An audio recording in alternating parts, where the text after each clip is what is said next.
Okay, starting my speech in 3, 2, 1. Ladies and gentlemen, judges, in a world where corruptors left and right diminishing people or society money, we need to take in action on what can be done for those in power holding and playing with our money and using it for their own personal use. Here in CG, we can say that in most developing countries, this is hard to come by because mainly because of the complexity of order, making it easy for those high-profile office people and hard for the general public to take notice. In order to fully utilize our rights, we as the government believe that there is a way we can tackle the situation by impoverishing the corruptors and the party who are involved. Now, from OG part is that the reparation is the way of our society will benefit as a whole. So in our side of the house, we believe the extension is not enough for it to be beneficial. Why?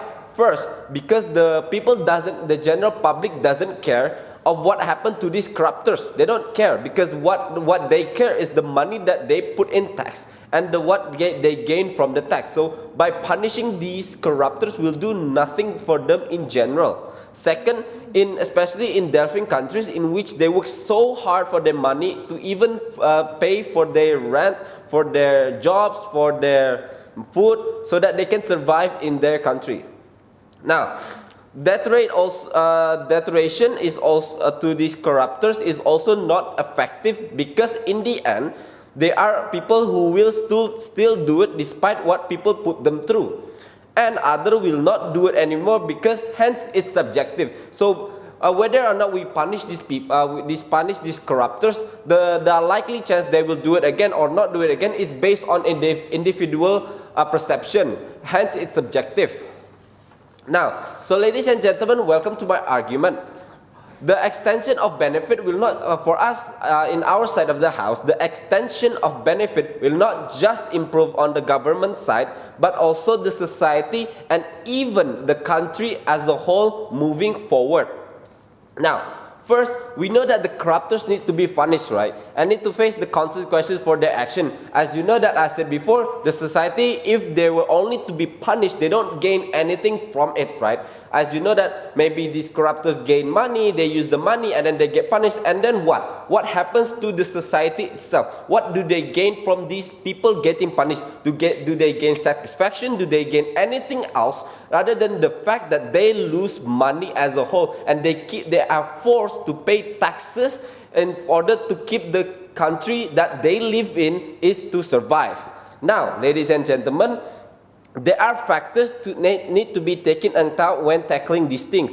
Because government relies citizens to pay tax, and citizen relies on the government to take advantage or make good use of their money, so that the country and themselves, us people, the general public, will see the benefit gained from it, right? What I'm trying to picture you, the judges, is that while we as the citizen are paying the taxes, we need to know what happens to our money. There's a transparency level between the government. Now, what is the correlation between the corruptors is that what we don't know hence the government handling these corruptors, we need to also know that what benefit also we gain from putting these taxes, and why should we every 5 years we need to put in more money for taxes. So basically, without the citizen, the government will have no foundation, and without the government, the citizen will have no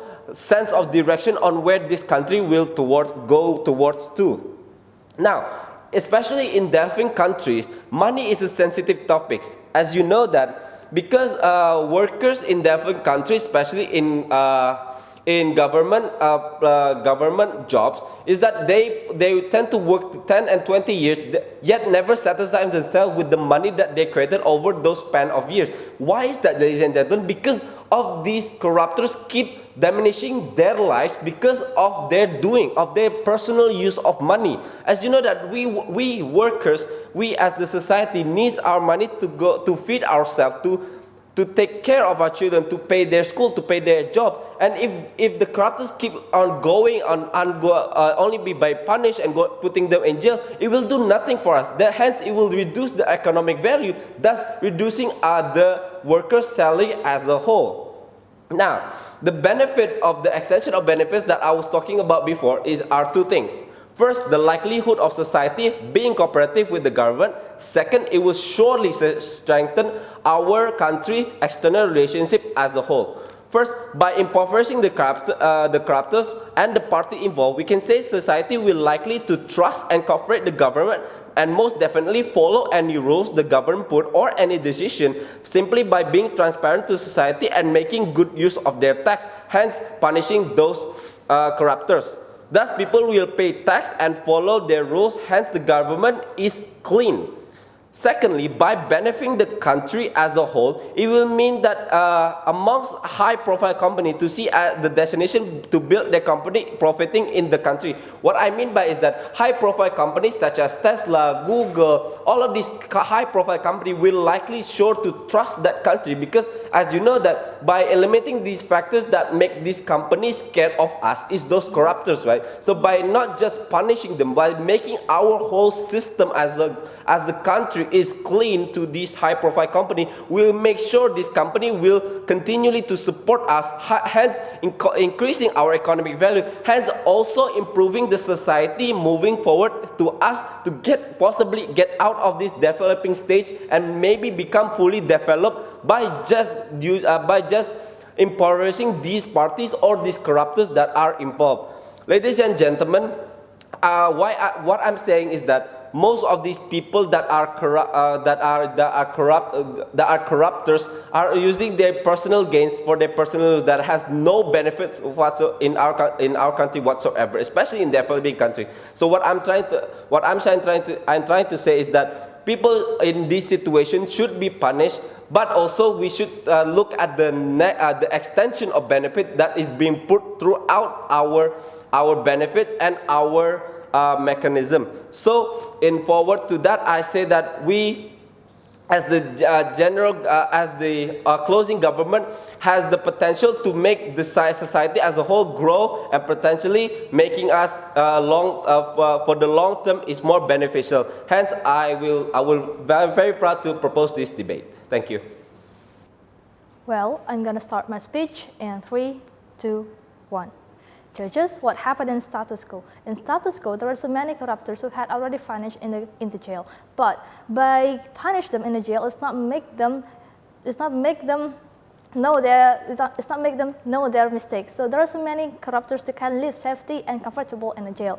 So that's why we want to impoverish the corruptors under our side of the house. So let's rebut some points that comes from the opening oppositions. So opening oppositions entire telling you that by impoverish the corruptors will impact to the third parties, for example, their children, their families, and etc. So comparatively, in our side of the house, it's justified. Why it's justified if we impoverish the corruptor? Because even if their children is in innocence, but they don't have money, but because they don't have money, for example, why it's justified? Because if their children don't have money to go to school, for example, their children didn't have money to go to campus or to go to college, that's okay for them because they have already taken so much money that comes from the society. So that's why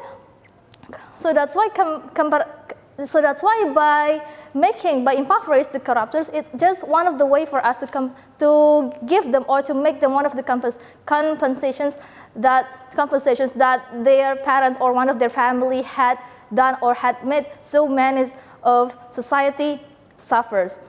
And secondly, why it's justified for us to impoverish the corruptors, because it's about the utility of a people. So imagine there were so many, how much amount of money that the corruptors takes for their self, for example, how much money that they can take it. They just take it for their needs, for example. They don't think about the other people. They don't think about the society that talking about that needs money a lot, for example. So more society will getting harmed in our side of the house because the corruptors using their money without thinking about what happened to the society. So it's justified for us to impoverish the corruptors because of that reason. And secondly, entire strategy telling you that there will be a financial agency.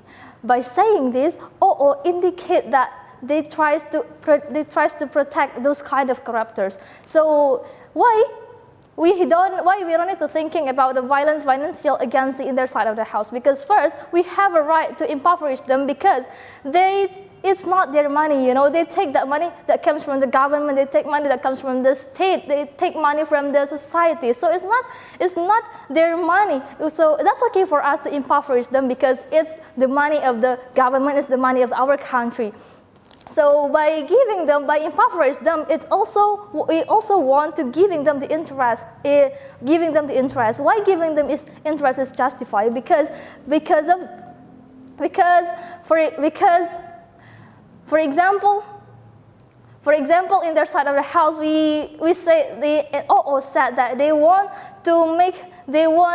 want this financial agency happens to the corruptors. It means that they try to protect the corruptors, right? So because of that, we want to giving them the interest, but in these corruptors. Why it's justified? Because giving them interest it will be balanced. It will be balanced as how much money that they take, for example. For example, there is a corruptors. They do corruptions in 2010 in 2010 years, for example. But we knowing that they did the corruptions in 2020. How can you imagine how much money that they post? Much money that they already take for the society, for example. Those kind of money, for example, using for the scholarship, but they use that money for their self, for example. They're using their money for their life, to have a proper life, to have a labor life, for example. So it's not justified, and it's justified for us to giving them the interest because of the so many losses that they take in their side of the house. And the third is entire strategy telling you that those kind of corruptions will be recidivists. As we know that if corruptors is only punished in the jail, they will try to make the same mistake over and over, for example. So they will become a residents, right? If they become the residents, the afraid that they will not get a lot of job. They will not get a job in the next future, for example. So by saying this, under our side of the house, if we impoverish them, the society, the corruptors will easily to getting more job because the society didn't get too much angry for them, for example, because the corruptors had already impoverished by the government. They don't have any money, they don't have any asset. So those kind of people, those kind of corruptors, ex-corruptors have already a zero asset in their side of the house. So that's why by saying this, our underside of the house, it easily for the corruptions or for the recidivists to give a safety life after we impoverish themselves. And what happened in OG? OG entires telling you a lot of how impoverished could bounce back the citizens' money that already corrupt by the corruptors, for example. They talk a lot about the reparations that they could do in their side of the house. But judges, this idea is not exclusive because what OG wants is they want to give deterrence impact to the corruptors, right? Judges, the idea of deterrence is subjective, as what my first speaker said. It depends on the corruptions. It depends on the corruptors. For example, maybe they will get deterrence by jail, but some of them also couldn't get deterrence just because by the jail. But we have to impoverish them also. So why? In CG, it's why our cases is more beneficial, is more successful under our side of the house. So what my first speaker said, we bring you win-win solutions. We bring you a big extensions of benefits that impoverish the corruptors, for example, which is more beneficial under our side of the house because it touches all layers of the society. It touches the government. It touches the layers of economic, for example. So it will be more beneficial under our side of the house. As my first speaker said, there are two benefits that we provide under our side of the house. First, First, the likelihood of society being incorporated with the government. So if we impoverish the corruptors, it will make a likelihood of society is more increased. So the society will we have a trust issue under our side of the house. And of course, if we have a trust issue, they will pay the taxes more and so on. So that's why under our side of the house, we deserve to win in this debate. Thank you.